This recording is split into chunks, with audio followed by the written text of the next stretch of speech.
Yes, nizeye ko mumeze neza kandi muguwe neza.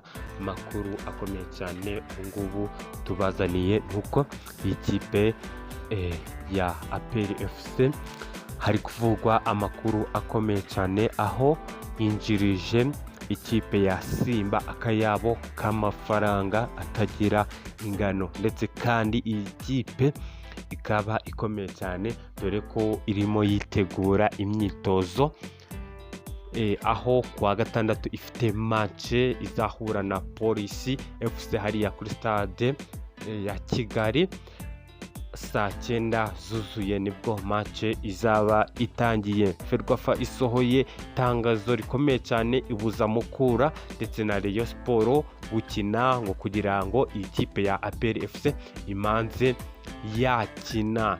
Ndetse kandi andi makuru tubafitiye akomeye noneho kurushaho nuko na kipe izigera iruta APR FC cyangwa se gitinyiro, haba mu mupira cyangwa se mu bindi bikorwa, kuko iyi kipe irahambaye.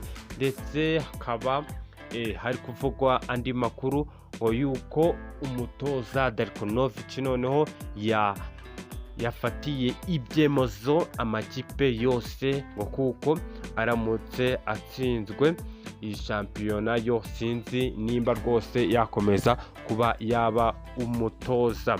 N'ubwino TV7 nibagezaho amakuru yizewe kandi asira ibihuha mu makuru y'imikino mu kipe mukunda mwese ariyo kipe ya APR FC. Hejuru cyane rwose turabemera, aho iyi kipe ya APR FC ari ikipe ikomeye hano mu gihugu cy'u Rwanda. Iyi kipe akaba ari ikipe y'ingabo z'igihugu cy'u Rwanda RDF. Iyi kipe rero ikaba ihagarariwe na chairman bakunze kwita Richard Karasira Colonel, ndetse n'umutoza wayo ariwe Darkonovic ukomeje kuri korosa, aho ubungubu ikaba yarazanye abakinyi b'ibyamamare b'abanyamahanga muri uyu mwaka, aho Darkonovic amajije kugerera muri iyi kipe.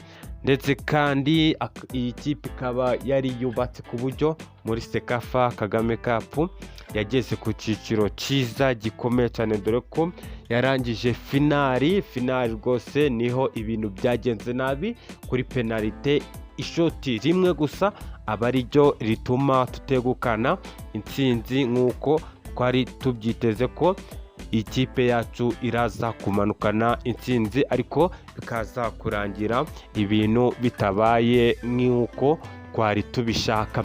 Ese ninde uzahangara ikipe yacu ya gitinyiro? Dore ko iyi kipe mu byamamare, mu bakinyi ndetse n'ahandi aho hose irakomeye rwose. Urukuta yubatse muri uyu mwaka ni urukuta ruhambaye rwo ku rwego rwo hejuru.